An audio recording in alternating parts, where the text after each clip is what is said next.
Subscribe करिए हमारे channel target UP TET CTET को और बेल आइकन को दबाइए। हेलो फ्रेंड्स, मैं रेनू स्वागत करती हूँ आप सभी भावी अध्यापक एवं अध्यापिकाओं का आपके अपनी channel target UP TET CTET में। दोस्तों, आज की इस क्लास में हम मापन के प्रकार पढ़ेंगे और मापन के स्तरों को पढ़ेंगे। हमने पिछली क्लास में देखा था कि मापन क्या होता है, मापन किस तरीके से हमारे दैनिक जीवन में, हमारे जीवन के प्रत्येक पड़ाव में मापन हर जगह हमारे साथ होता है। जीवन यानी कि जब तक हम जीवन जी रहे हैं, जब से हम पैदा हुए हैं, जब से हमारी मृत्यु जब तक नहीं हो जाती, तब तक हमारे जीवन में जो मापन है ये चलता रहता है। ठीक है, और यहाँ पर आज हम बात करेंगे मापन के प्रकारों के बारे में। तो चलिए स्टार्ट करते हैं। मापन के प्रकारों के बाद मापन के जो स्तर हैं वो भी आपको पढ़ने को मिलेंगे और ये बहुत इंटरेस्टिंग टॉपिक है। और दोस्तों, मापन और मूल्यांकन मैं आपको बता दूं, ये बहुत इंपॉर्टेंट टॉपिक्स हैं आपके एग्जाम के लिए। और आपको पता ही पूरा का पूरा जो पेपर है ये बहुत ही छोटा है और बहुत ही अच्छे से मैं पढ़ा रही हूँ, तो आप लोग क्लासेस को देखिए। अगर आपने पिछली क्लास को नहीं देखा है तो डिस्क्रिप्शन बॉक्स और कमेंट बॉक्स में आपको लिंक मिल जाएगी। तो चलिए यहाँ पर हम देखते हैं। सबसे पहले मापन कितने प्रकार का होता है, तो मापन 3 प्रकार का होता है। पहला है निरपेक्ष मापन, दूसरा है सामान्यीकृत मापन और तीसरा है इप्सेटिव मापन। सबसे पहले हम निरपेक्ष मापन यानी कि एब्सोल्यूट मेजरमेंट के बारे में पढ़ेंगे। तो एब्सोल्यूट मेजरमेंट क्या है, चलिए देखते हैं। देखिए, निरपेक्ष मापन, तो निरपेक्ष मापन वह मापन है जिसमें परम शून्य या एब्सोल्यूट जीरो की स्थिति संभव होती है, जिसका पैमाना शून्य से शुरू होता है, शून्य से अधिक होने पर धनात्मक और शून्य से कम होने पर ऋणात्मक होता है। जैसे कि किसी स्थान का टेम्परेचर होता है, वो जीरो भी होता है, माइनस में भी जाता है और प्लस में भी जाता है। जैसे कि कहीं का टेम्परेचर 5 डिग्री सेल्सियस है तो यहाँ पर इस तरीके से होगा, और अगर ये माइनस होगा तो माइनस में चला जाएगा, जीरो होगा तो जीरो में रहेगा। तो इस तरीके से किसी स्थान के तापक्रम को लीजिए, बस शून्य भी हो सकता है, शून्य से अधिक भी हो सकता है और शून्य से कम भी हो सकता है। इस प्रकार का मापन भौतिक चरों में ही संभव होता है, शैक्षिक एवं मनोवैज्ञानिक चरों में नहीं, क्योंकि शैक्षिक एवं मनोवैज्ञानिक चरों में परम शून्य की संभावना नहीं होती। जैसे किसी उपलब्धि परीक्षण में किसी छात्र को 0 अंक प्राप्त भी होता है तो इसका अर्थ कदापि नहीं होता है कि उस विषय में छात्र की योग्यता 0 है। जैसे कि आपने मैथ का टेस्ट लिया और कोई बच्चा मैथ में 0 नंबर पा गया, ठीक है, 10 नंबर में से 0 नंबर पा गया, ठीक है, तो इसका ये मतलब नहीं क्लास 5 का बच्चा है तो उसको 1 2 3 भी नहीं आता है, इसका ये मतलब नहीं हुआ इस टेस्ट का। ठीक है, तो यहाँ पर अगर बच्चा 0 नंबर पा भी गया तो इसका ये मतलब नहीं कि उसकी जो योग्यता है वो 0 है, उसको कुछ नहीं आता। इसका केवल इतना अर्थ होता है कि छात्र उपलब्धि परीक्षण के किसी भी प्रश्न को हल करने में असमर्थ रहा है। ठीक है, निरपेक्ष मापन में परम शून्य होता है, इसलिए इसके परिणामों की व्याख्या गणितीय आधार पर की जा सकती है। तो किसी स्थान पर तापक्रम 40 डिग्री सेल्सियस और दूसरे स्थान पर 20 डिग्री सेल्सियस हो तो कहा जा सकता है कि पहले स्थान का तापक्रम दूसरे स्थान के तापक्रम से 2 गुना है। इस प्रकार की गणितीय व्याख्या शैक्षिक एवं मनोवैज्ञानिक चरों में नहीं की जा सकती है। ठीक है, तो यहाँ पर बार बार ये चीज कहा जा रहा है कि किसी बच्चे को 0 नंबर अगर मिल गया तो इसका ये मतलब नहीं है कि उसकी उपलब्धि उसको कुछ नहीं पता है। लेकिन हम यहाँ पर जैसे अगर टेम्परेचर मापना हो तो हम उसको माप लेते हैं, घड़ी में कितना टाइम हो रहा है ये हम पता लगा लेते हैं देख करके। इसके बाद आता है सामान्यीकृत मापन। तो नॉर्मेटिव मेजरमेंट, सामान्यीकृत मापन वह मापन है जिसमें प्राप्तांक एक दूसरे से प्रभावित नहीं होते, वे स्वतंत्र रूप से प्राप्त होते हैं। इसकी दूसरी पहचान यह है कि इसमें परम शून्य की संभावना नहीं होती है। जैसे कि यदि किसी विषय के उपलब्धि परीक्षण में कोई छात्र 0 अंक प्राप्त करता है तो इसका अर्थ कदापि नहीं होगा कि उस विषय में उस छात्र की योग्यता 0 है। इसका केवल यह अर्थ होगा कि किसी भी प्रश्न को हल करने में वह छात्र असफल रहा। समाजशास्त्रीय अध्ययन, मनोविज्ञान और शिक्षा के क्षेत्र में प्रयोग किए जाने वाले परीक्षणों से प्राप्त जो प्राप्तांक होते हैं वो सामान्यीकृत माप ही होते हैं। इस मापन द्वारा परिणामों की व्याख्या गणितीय आधार पर नहीं की जा सकती है, क्योंकि इस मापन में परम शून्य नहीं होता। अब इसको हम एग्जाम्पल से समझते हैं। जैसे कि मोहन को अंग्रेजी परीक्षा में 60 अंक तथा सोहन को 30 अंक प्राप्त होते हैं। जैसे कि मान लीजिए 50 नंबर का पेपर हुआ है, 50 नंबर के पेपर में मान लीजिए 100 नंबर का पेपर हुआ, क्योंकि यहाँ पर 60 दिया तो हम 100 नंबर की ही बात करेंगे। तो मोहन को 100 में से 60 नंबर मिले हैं और सोहन को 100 में से 30 नंबर मिले हैं। तो यह परिणाम देख करके देखिए, तो हम यह नहीं कह सकते कि अंग्रेजी विषय में मोहन की योग्यता सोहन की योग्यता से 2 गुनी है, वह 2 गुनी से कम भी हो सकती है और अधिक भी। इस प्रकार की मापों की व्याख्या सांख्यिकीय गणनाओं जैसे केंद्रीय प्रवृत्ति की मानों और विचलन मानों की सहायता से की जा सकती है। यानी कि यहाँ पर सोहन अगर 30 नंबर पाया है, मोहन 60 नंबर पाया है, तो इसका ये मतलब नहीं है कि जो मोहन है इसकी योग्यता इंग्लिश में सोहन से दोगुनी है। ठीक है, हो सकता है ऐसे कुछ इजी क्वेश्चंस आए हो जो सोहन को उस टाइम पर नहीं याद रहे हो, लेकिन मोहन को याद रहे हो, उसने अच्छे से लर्न किया हो चैप्टर, तो उसको अधिक नंबर मिल गए। तो कभी भी अंकों के आधार पर हम किसी बच्चे की तुलना किसी दूसरे बच्चे से नहीं कर सकते हैं। एज ए टीचर आपको हमेशा ये ध्यान रखना है कि नंबर के आधार पर कभी भी आप आपस में बच्चों को जज नहीं करेंगे। फिर आता है इप्सेटिव मापन। देखिए, इप्सेटिव मापन क्या होता है? मापन के अनेक उपकरण एवं विधियां हैं। इसमें एक उपकरण अथवा विधि ऐसी है जिसमें व्यक्ति अथवा छात्र को बाध्य चयन होता है। ठीक है, इस विधि द्वारा मापन करने को कैटल ने इप्सेटिव मापन कहा है। इसमें व्यक्ति अथवा छात्र के सामने कुछ प्रश्न, कथन अथवा समस्याएं उपस्थित की जाती हैं और छात्र को उन्हें वरीयता क्रम में रखने के लिए कहा जाता है, जैसे कि 1 नंबर, 2 नंबर, 3 नंबर, 4 नंबर। यदि छात्र किसी एक कथन को प्रथम वरीयता या 1 अंक प्रदान करता है तो वह किसी दूसरे कथन को वह वरीयता या अंक प्रदान नहीं कर सकता। इस प्रकार के मापन उपकरण को बाध्य चयन या फोर्स्ड चॉइस आइटम कहा जाता है। इसके द्वारा मापन को इप्सेटिव मापन कहा जाता है। इस प्रकार के मापन में सभी छात्रों को 1, 2, 3, 4 आदि अंक ही प्रदान करने होते हैं। इसलिए सभी छात्रों के मध्यमान और मानक विचलन समान होते हैं। जैसे कि यहाँ पर एग्जाम्पल भी है, तो एक परीक्षण में 4 मूल्यों सत्य, ईमानदारी, मैत्री भाव और सहयोग, ये 4 जो मूल्य हैं, अब इनमें से जैसे कक्षा में 30 बच्चे हैं तो 30 बच्चों को बारी बारी से बुला करके एक एक बच्चे को कहा जा रहा है कि तुम ईमानदारी को पहला नंबर देना चाहते हो, 4 अंक हैं तुम्हारे पास, 1, 2, 3, 4, तुम सबसे पहले किसको रखना चाहोगे? तो कोई बच्चा आएगा जो कहेगा ईमानदारी को पहला दूंगा, सहयोग को दूसरा दूंगा, मैत्री भाव को दूसरा दूंगा और सत्य को चौथा दूंगा। या कोई बच्चा इसी में से आएगा क्लास में से जो कहेगा नहीं, पहला मैं सबसे पहले सच्चाई, सच बोलना जरूरी है तो मैं पहला नंबर सच को दूंगा, दूसरा ईमानदारी को दूंगा, तीसरा सहयोग को दूंगा और चौथा मैत्री भाव को दूंगा। तो इस तरीके से अलग अलग बच्चे अलग अलग वरीयता क्रम में इन मूल्यों को रखेंगे। ठीक है, तो यहाँ पर देखिए, अगर बच्चे ने पहले नंबर पर सत्य को रख दिया तो दूसरे नंबर पर वो सत्य को नहीं रख सकता है। ठीक है, तो इस तरीके से यहाँ पर इसे ही हम क्या कहते हैं? बाध्य चयन कहते हैं। इसमें प्राप्तांक एक दूसरे से प्रभावित होते हैं। यही बात अन्य छात्रों की पसंद के संबंध में भी लागू होती है। इस प्रकार सभी छात्रों की पहली, दूसरी, तीसरी और चौथी पसंद का पता चल जाता है। ठीक है, तो इस तरीके से यहाँ पर ये जो इप्सेटिव मापन होता है, इसमें हम अंक प्रदान करते हैं और जिसको भी हमने पहला अंक दे दिया फिर उसको हम रिपीट नहीं कर सकते हैं। अब इसके बाद देखिए, शिक्षा में मापन के आवश्यक पद क्या हैं? तो शिक्षा में मापन के आवश्यक पद कौन कौन से होते हैं? Essential steps of measurement in education. तो किसी भी क्षेत्र में, चाहे वो शैक्षिक क्षेत्र हो या कोई अन्य, मापन की प्रक्रिया के 4 पद होते हैं। तो पहला है शील गुण निर्धारण एवं उसे परिभाषित करना, identifying and defining the trait.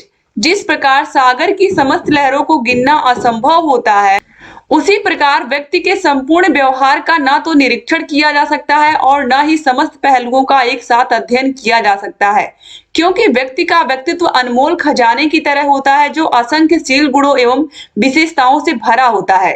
प्रत्येक व्यक्ति के शील गुण की परिभाषा हर एक व्यक्ति के लिए अलग अलग होती है। ठीक है, उदाहरण के लिए कुछ व्यक्तियों की दृष्टि में बुद्धिमान वह व्यक्ति है जो कठिन से कठिन प्रश्न का उत्तर आसानी से दे दे। कुछ उसे बुद्धिमान कहेंगे जो संसार के बारे में अधिक जानकारी रखते हैं या अपने व्यवसाय में अधिक उन्नति कर रहे हैं। इसी प्रकार व्यक्तित्व की कसौटी भी हर एक व्यक्ति की दृष्टि में अलग अलग है। अतः किसी भी गुण का मापन करने से पहले यह निश्चित कर लेना जरूरी है कि उस गुण विशेष से मापनकर्ता का क्या तात्पर्य है।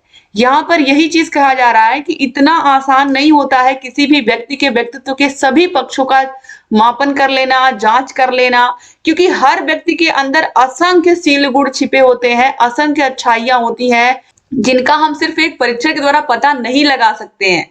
ठीक है, तो इस तरीके से यहाँ पर जिस तरीके से सागर की लहरों को गिनना असंभव होता है, उसी प्रकार किसी व्यक्ति के संपूर्ण व्यवहार का हम अध्ययन नहीं कर पाते हैं। ठीक है, क्योंकि ये इतना इजी नहीं होता है। अब इसके बाद देखिए, उपयुक्त मापन उपकरण एवं विधियों का चयन, appropriate selection of measurement tools and methods. मापन के गुण एवं उद्देश्य को निश्चित करने के पश्चात मापनकर्ता उन्हें मापने हेतु उपयुक्त उपकरण एवं विधियों का चयन करता है। किसी भी विषय की उपलब्धि का मापन करने के लिए हम उपलब्धि परीक्षण का प्रयोग करते हैं। तो उपलब्धि का मापन करने के लिए हम उपलब्धि परीक्षण का प्रयोग करते हैं, लेकिन सभी प्रकार की उपलब्धि का मापन एक ही उपलब्धि परीक्षण के द्वारा नहीं किया जा सकता है। मापनकर्ता परीक्षण के उद्देश्य एवं परीक्षार्थी के अनुसार परीक्षण का चयन करता है। उदाहरण के लिए यदि मापनकर्ता बुद्धि को एक अमूर्त चिंतन के रूप में परिभाषित करता है तो उसे बुद्धि का ऐसा परीक्षण प्रयोग करना पड़ेगा जिसमें चिंतन से संबंधित सभी समस्याओं का मापन किया जा सके, अथवा उसमें सभी प्रश्न उसी गुण से संबंधित होने चाहिए जिस गुण का मापन करना है, क्योंकि उपयुक्त मापन उपकरण अथवा विधि के अभाव में यथा गुण का मापन संभव नहीं है। यानी कि अगर हम बुद्धि की जांच कर रहे हैं तो हमें एक ऐसा परीक्षण या ऐसा प्रयोग करना पड़ेगा जिसमें चिंतन हो, चिंतन से संबंधित सभी समस्याओं का मापन हम कर सके। इस प्रकार का हमें परीक्षण करना होगा, इस तरीके का परीक्षण हमें बनाना होगा जो कि सही प्रकार से बुद्धि का मापन कर सके। इसके बाद दोस्तों देखिए तीसरा है मापन उपकरण या विधि का प्रशासन एवं फलांकन। ठीक है, administration and scoring of tool for और मेथड ऑफ मेजरमेंट। उपयुक्त मापन उपकरण अथवा विधि का चयन करने के बाद मापनकर्ता उसका प्रशासन करता है। यदि छात्र की अमूर्त चिंतन की योग्यता मापने के लिए मापनकर्ता ने किसी बुद्धि परीक्षण का चयन किया है तो वह पहले उसका प्रशासन करेगा। इसके पश्चात उसके उपरोक्त व्यवहारों को चुनकर उन्हें अंकात्मक रूप में व्यक्त करेगा। ठीक है, तो यहाँ पर कहा जा रहा है कि जो मापने के लिए यंत्र बनाया गया है, जिस चीज का हमें मापन करना है, जैसे कि अमूर्त चिंतन की योग्यता का हमें मापन करना है, और हमने इसके लिए जो बुद्धि परीक्षण जिसका हमने चयन किया है, सबसे पहले जो मापन करता है पहले इसका क्या करेगा, प्रशासन करेगा, देखेगा कि ये सही से काम कर रहा है या नहीं कर रहा है, खुद चेक करेगा अच्छे से। उसके बाद जब देख लेगा कि हाँ सही है, फिर वो बच्चे को करेगा और किसी भी छात्र का करेगा, और उसके बाद वो उसको अंक के रूप में व्यक्त करेगा। अब देखिए, अब इन परिणामों की व्याख्या हमने किसी भी व्यक्ति के व्यक्तित्व का या बुद्धि का परीक्षण किया, उसको मापने के लिए यंत्र बनाया, उसका हमने मापन भी कर लिया। अब हम परिणाम की व्याख्या कैसे करेंगे? देखिए, परिणामों की व्याख्या, मापन प्रक्रिया का अंतिम और चौथा पद परिणामों की व्याख्या ही होती है। तो यदि प्रयोगकर्ता ने किसी बुद्धि परीक्षण द्वारा छात्र की अमूर्त चिंतन संबंधित बुद्धि का मापन किया है तो वह उसके संपादन से प्राप्त परिणामों से बुद्धि लब्धि की गणना करके छात्र की अमूर्त चिंतन संबंधित बुद्धि की व्याख्या करेगा। ठीक है, यानी कि मापन मुख्य रूप से हमारे दो प्रश्नों का उत्तर देता है, कितने, हाउ मेनी, और कितना, हाउ मच। उपरोक्त परीक्षण के पश्चात यह निश्चित हो जाता है कि छात्र में अमूर्त चिंतन की योग्यता है या नहीं, और यदि है तो कितनी है। तो यही हम पता लगाते हैं, कोई चीज कितनी है, और अगर किसी व्यक्ति में कोई योग्यता है तो वो कितनी है, यही होता है मापन। तो इस तरीके से यहाँ पर मापन के जो प्रकार हैं और मापन में जो आवश्यक पद होते हैं, जो अलग अलग मेजरमेंट्स के यहाँ पर स्टेप्स होते हैं, उनको यहाँ पर हम लोगों ने देखा है। दोस्तों अब हम यहाँ पर देखेंगे शैक्षिक मापन के कितने स्तर होते हैं। शैक्षिक मापन के प्रकार हमने देख लिए। तो फ्रेंड्स देखिए, लेवल्स और स्केल्स ऑफ मेजरमेंट में देखिए कोई भी मापन कितना शुद्ध है या उसके स्तर से पता चलता है। मुख्य रूप से मापन के 4 स्तर होते हैं। पहला है शाब्दिक अथवा नामित स्तर यानी कि नॉमिनल स्केल, दूसरा है क्रमित स्तर यानी कि ऑर्डिनल स्केल, तीसरा है अंतराल स्तर यानी कि इंटरवल स्केल, और चौथा है अनुपात स्तर यानी कि रेशियो स्केल। दोस्तों ये चारों ही बहुत बहुत इंपॉर्टेंट है आपके एग्जाम की दृष्टि से, तो आप लोग इसको अच्छे से समझिएगा। यहाँ पर मैं बढ़िया से समझाने जा रही हूँ। शाब्दिक या नामित स्तर यानी कि इसके जो पहला आपका है यहाँ पर मापन का स्तर, इसके नाम से ही विदित हो रहा है कि ये नामित स्तर है, यानी कि इसमें आप देखोगे उनके गुणों के आधार पर अलग अलग समूह में हम रख देते हैं या नामित कर देते हैं। तो शाब्दिक अथवा नामित स्तर यानी कि नॉमिनल स्केल जो है, देखिए गिलफोर्ड के अनुसार नामित स्केल के मापन में हम मात्र कक्षा या समूह की संख्या का प्रयोग करते हैं। इस स्तर में मापित वस्तुओं या घटनाओं को उनके किन्हीं गुणों के आधार पर अलग अलग समूहों में रख दिया जाता है तथा प्रत्येक समूह को उसकी पहचान के लिए कोई एक नाम या चिन्ह दे दिया जाता है।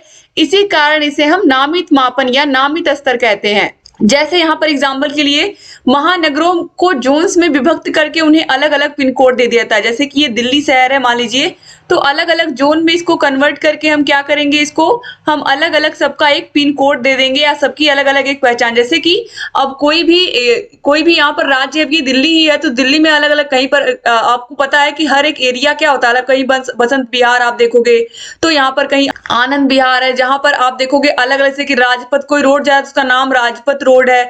तो इस तरीके से लाल किला है। तो अलग अलग यहाँ पर क्या है, यहाँ पर जो यहाँ पर पुरानी दिल्ली, नई दिल्ली, दिल्ली एक ही शहर है लेकिन अलग अलग इसको क्या है, अलग अलग नामों से हम अलग अलग जगह को इसमें जान रहे हैं। ठीक है, तो इस तरीके से अलग अलग जोन्स में विभक्त करके उन्हें अलग अलग पिन कोड या अलग अलग नाम दे दिया गया है।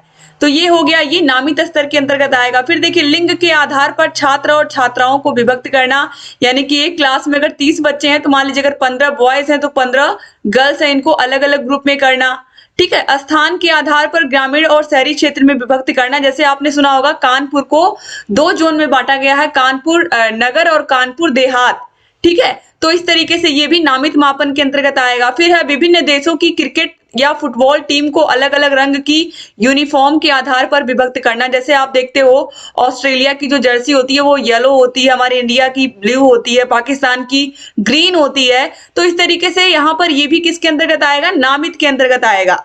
इसके बाद देखिए शिक्षा के स्तर के आधार पर छात्रों को मेडिकल छात्र अथवा इंजीनियरिंग छात्र आदि में विभक्त करना। जैसे आपको पता है जो बच्चा बायो लिया है वो मेडिकल की तैयारी के लिए ही जाएगा क्योंकि उसने बायो लिया है, और जो बच्चा मैथ लेता है वो बच्चा इंजीनियरिंग की तैयारी के लिए जाता है। ठीक है, तो इस तरीके से यहाँ पर ये इस तरीके से हम इनको विभक्त करते हैं। तो इस स्तर के मापन के लिए प्रश्नावली तथा निरीक्षण प्रविधि का प्रयोग किया जाता है। यह मापन की सबसे निम्न श्रेणी की मापनी है।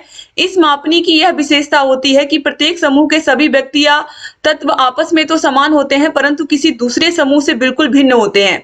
इस स्तर के मापन से प्राप्त परिणामों को आवृत्ति विवरण अथवा बहुलांक के रूप में प्रस्तुत किया जा सकता है। अब देखिए क्रमित मापन क्या होता है, ऑर्डिनल स्केल। तो मापन की नामित या शाब्दिक मापनी की अपेक्षा क्रमिक मापनी अधिक परिशुद्ध मापनी है।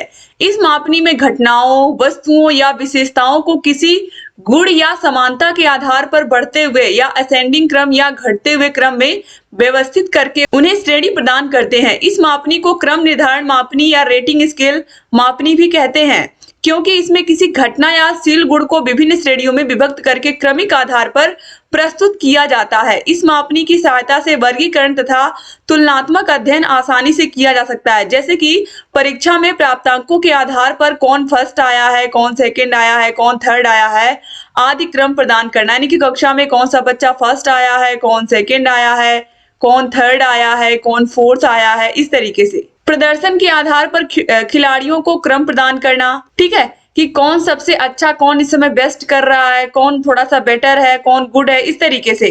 फिर अध्यापकों को प्रवक्ता, रीडर एवं प्रोफेसर की श्रेणी में रखना। ठीक है, कि अब आपको पता है जो इंटरमीडिएट में पढ़ाते हैं या फर्स्ट ईयर इंटर के बच्चों को वो सब प्रवक्ता कहलाते हैं। ठीक है, लेक्चरर 9, 10 के बच्चों को पढ़ाते हैं और जो प्रोफेसर होते हैं वो ग्रेजुएशन के बच्चों को पढ़ाते हैं। तो ये अलग अलग श्रेणी हो गई शिक्षकों की ही। चौथा पॉइंट है छात्रों को उनकी बुद्धि की मात्रा के आधार पर श्रेष्ठ, मध्यम और निम्न बुद्धि छात्रों में विभक्त करना। क्रमित स्तर में प्रत्येक वर्ग की केवल गिनती ही संभव है। यह विधि 2 व्यक्तियों के मध्य अंतर को बताती है लेकिन यह नहीं बताती कि 2 व्यक्तियों में कितना अंतर है। ठीक है, केवल अंतर बताती है ये जो क्रमित मापनी होती है। ठीक है, याद रखिएगा, और श्रेणी प्रदान करती है। इसके बाद देखिए इसके परिणामों का बहुलांक, मोड, आवृत्ति विवरण, फ्रीक्वेंसी डिस्ट्रीब्यूशन अथवा कोटिक्रम सहसंबंध यानी कि रैंक ऑर्डर, कोरिलेशन आदि सांख्यिकीय विधियों की सहायता से विश्लेषण किया जा सकता है। इस विधि की सबसे बड़ी कमी यह है कि इसमें विभिन्न वर्गों के मध्य गुण की मात्रा का अंतर एक समान नहीं होता है।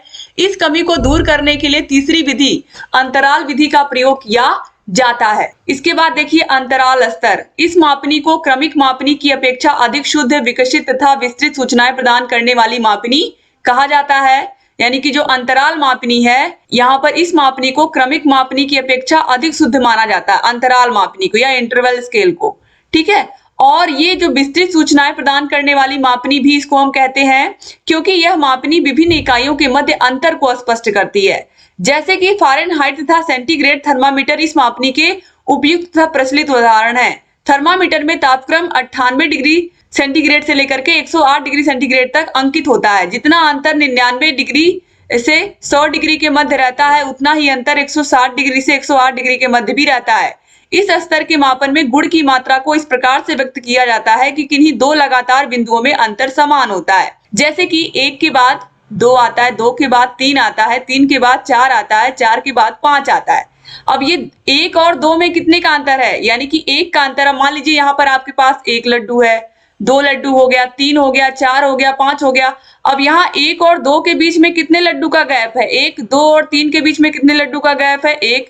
3 और 4 के बीच में कितने लड्डुओं का गैप है? केवल 1। और 4 और 5 के बीच में भी एक ही लड्डू का गैप है, यानी कि जो यहाँ पर बीच में इनके गैप है वो क्या है? बिल्कुल इक्वल है, बराबर सभी के बीच में गैप है।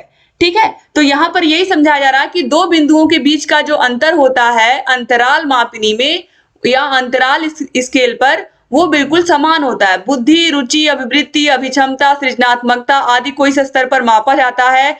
इसके परिणामों का विश्लेषण तो मध्यमान, मानक विचलन, टी टेस्ट तथा विचलन आदि सांख्यिकी विधियों की सहायता से किया जा सकता है। ठीक है, तो याद रखिएगा।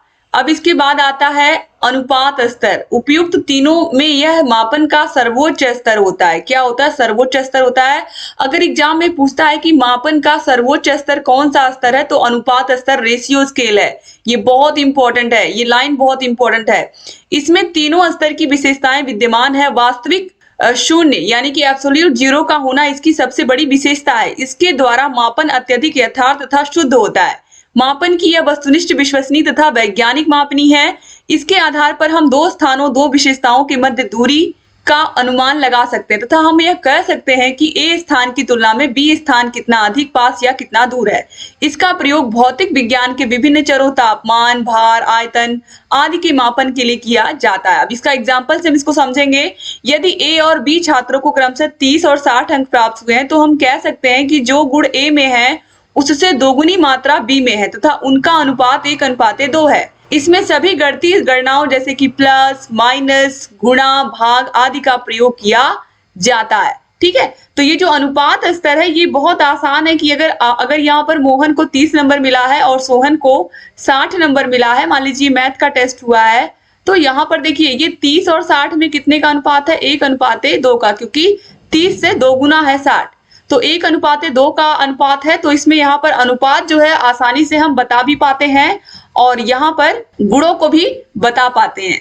तो इस तरीके से यहाँ पर ये सारे के सारे जो स्तर हैं ये भी कंप्लीट हो गए दोस्तों। तो उम्मीद करती हूँ आज की क्लास आपको पसंद आई होगी। क्लास अच्छी लगी तो लाइक करिएगा और अगर अभी तक आपने हमारे channel target UP TET CTET को सब्सक्राइब नहीं किया है तो प्लीज सब्सक्राइब कर दीजिए। और जहां कहीं कोई भी डाउट है हमसे पूछते रहिए दोस्तों। क्लास को शेयर करना मत भूलिएगा। Thank you so much class को पूरा देखने के लिए। क्लासेस आपको कैसी लग रही हैं आपके थर्ड सेमेस्टर की, जरूर कमेंट करिएगा। सेकंड पेपर भी मैं पढ़ा रही हूँ। सेकंड पेपर अगर आपने नहीं पढ़ा है तो आप उसको भी स्टार्ट कर दीजिए। और जहां कहीं कोई भी डाउट है हमसे पूछते रहिए। थैंक यू सो मच पूरा का पूरा क्लास देखने के लिए। और आपका यहाँ पर मापन कंप्लीट होता है। इसके बाद अब हम पढ़ेंगे मूल्यांकन के बारे में। ठीक है, तो अगर आपको कोई भी डाउट हो थर्ड सेमेस्टर के, अगर आपको सारे विषयों के हाथों से लिखे हुए नोट्स चाहिए तो हाथों से लिखे हुए नोट्स आपको हमारे channel target UP TET CTET पर इस नंबर पर आप कांटेक्ट करोगे तो हमारी टीम से आप कांटेक्ट कर लोगे और आपको सारे के सारे विषयों के नोट्स यहाँ से इस नंबर पर कांटेक्ट करने के बाद आपको मिल जाएंगे। तो जरूर कांटेक्ट करिए। थर्ड सेमेस्टर के सारे विषयों के नोट्स आपको मिल जाएंगे। सारे विषयों की क्लासेस मैं दे ही रही हूँ दोस्तों। मैंने ऑलरेडी सारे के सारे ऑल सब्जेक्ट को बहुत ही अच्छे से लिख करके सारे विषयों को पढ़ाया है। अगर आपके पास टाइम है तो उनको भी अच्छे से आप पढ़िए, क्योंकि बहुत सारे प्रशिक्षु कमेंट कर रहे थे कि मैम नई क्लासेस लीजिए। तो मेरे पास समय का अभाव है इसलिए मैं लिख करके क्लासेस नहीं बना पा रही हूँ, तो मैं पीडीएफ के फॉर्म में आप लोगों को पढ़ा रही हूँ। तो सारे सब्जेक्ट जो मैंने लिख करके पढ़ाए हैं कहीं भी 1% का भी कहीं कोई चेंज नहीं है, यानी कि 0% चेंज है सिलेबस में। सिलेबस पूरा का पूरा 100% वही है जो क्लासेस मैं पढ़ा चुकी हूँ हाथों से लिख करके। तो अगर आपको यहाँ पर ये क्लासेस कम समझ में आ रही है जो इस तरीके से मैं पढ़ा रही हूँ पीडीएफ बना करके, तो आप मेरी पुरानी क्लासेस पूरी पढ़ सकते हो, क्योंकि 100% वही का वही कोर्स है। कहीं थोड़ा सा भी इफ बट नहीं लगा है, सारा का सारा कोर्स वही पिछला है। तो आप अच्छे से सारे के सारे क्लासेस को पढ़ सकते हैं वहां से। ठीक है दोस्तों, जब मेरे पास समय था तो मैं लिख करके बहुत अच्छे से अपने हाथों से पढ़ा रही थी, लेकिन मेरे पास समय का अभाव और आप लोग नई क्लासेस मांग रहे हैं तो फिर से मैं यहाँ पर क्लासेस आप लोग के लिए लेकर के आ रही हूँ। लेकिन अगर आप पुरानी क्लासेस से पढ़ना चाहते हैं तो वो भी आपके लिए लिख करके भी मैंने पढ़ाया है, सारे प्लेलिस्ट बनी हुई है और अच्छे से आप पढ़ सकते हो। तो आपको उनकी भी लिंक मिल जाएंगी डिस्क्रिप्शन बॉक्स और कमेंट बॉक्स में। सिंपली आप जा करके हमारे चैनल पर प्लेलिस्ट में ढूंढ भी सकते हैं थर्ड सेमेस्टर की क्लासेस, तो आपको सारी चीजें चैनल पर मिल जाएंगी। और जहां कहीं कोई भी डाउट है आप कमेंट करके हमसे पूछ सकते हैं दोस्तों। Target UP TET CTET channel लगातार आपके साथ बना हुआ है और आगे भी बना रहेगा। एक बार फिर से आप सभी भाई बहनों का बहुत बहुत शुक्रिया क्लास को पूरा देखने के लिए। Thank you so much class को पूरा देखने के लिए। चैनल से बने रहिए और जहां कहीं कोई भी डाउट है हमसे पूछते रहिए। जय हिंद दोस्तों।